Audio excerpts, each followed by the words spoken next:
Look, I consider the Sony WH-1000XM5 the Thanos of noise-canceling headphones. Why, you ask? Well, because if you try to go on Google or YouTube and look up the best noise-canceling headphones, pretty much all websites will mention these. It's inevitable. But 2 years after the release of these headphones, there have been plenty of additions to the market. And that makes me wonder, are the XM5 headphones still the best overall headphones around, or should you look towards newer models from other brands? Now, to make it easy, I'm gonna start by talking about 4 reasons why the XM5 headphones are still considered the king of over-ears, and at the end, I'll also discuss one big reason why the XM5 headphones may not be the right choice for you, and this could actually impact your own listening experience, so make sure to stay tuned for that. Alright, let's start with the good. First off, Sony did an excellent job with the build quality, and it still holds up to today's standards. Now, sure, it doesn't feel as durable as its thicker looking predecessor, but the thinner headband here and the hollower construction makes the headphones feel really light on the head, and I have no problems wearing the headphones for hours on end.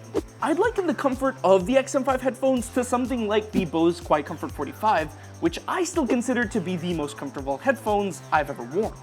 The ear pads also feel very plush, and the ear cup itself is deeper than the ear cup on the XM4. So if you have larger ears or you just have a bigger head, I'd highly recommend getting the XM5s instead of the XM4, even if it will cost you a little extra.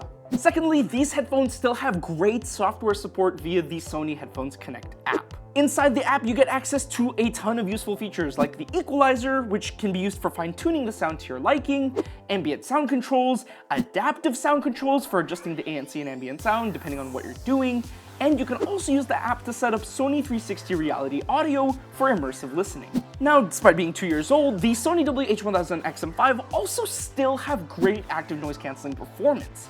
According to our tests, these headphones can reduce the loudness of outside noise by about 84%, which falls a little short on the performance from the Bose QC Ultra headphones, but it actually does surpass the ANC performance of the AirPods Max.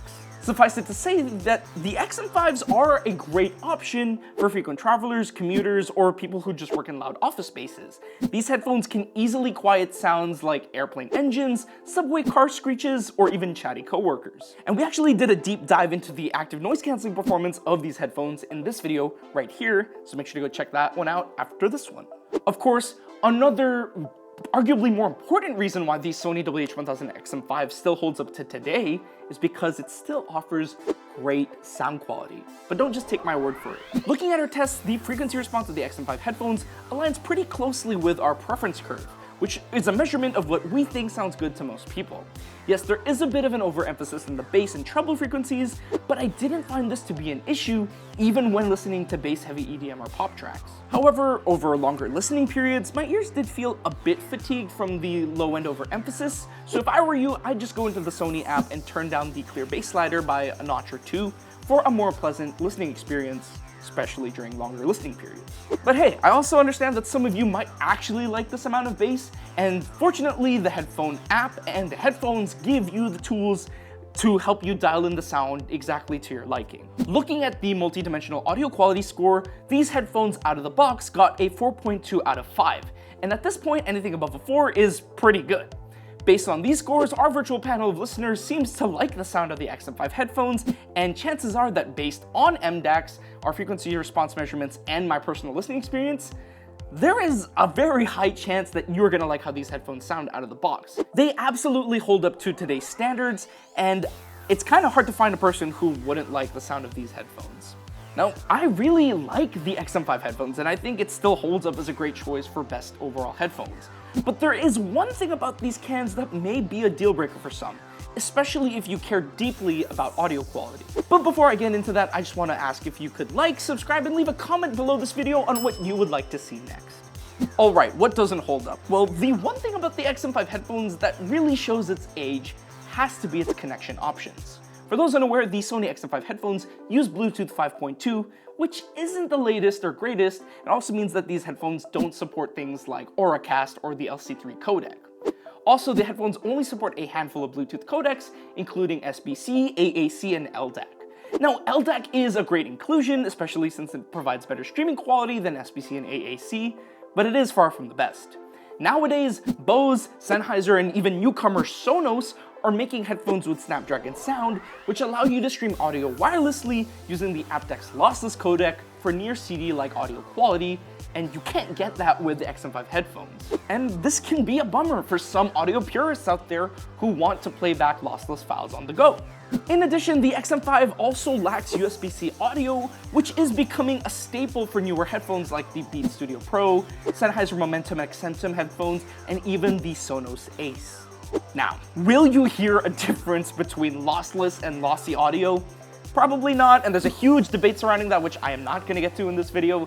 But the fact of the matter is that if you care about streaming CD-like audio quality over Bluetooth, then there are newer headphones that offer Snapdragon sound for improved wireless audio. Again, if that matters to you. Unfortunately, these headphones are stuck with the Bluetooth radio and codecs it came with 2 years ago. So it's really up to you whether or not that actually matters for your listening experience. Beyond the more limited codec options, I didn't really encounter any connection issues with these headphones. No stutters, no dropouts. Whether I was in a city environment or at home, I thought the connection was reliable. I will say though, most people aren't gonna care with the fact that this doesn't have aptX lossless, but I do acknowledge that some people actually do care about high quality audio streaming over Bluetooth, which is why I wanted to mention the connection option limitations in this video. But back to the main question. Does the Sony WH-1000XM5 still hold up today, and should you buy it now?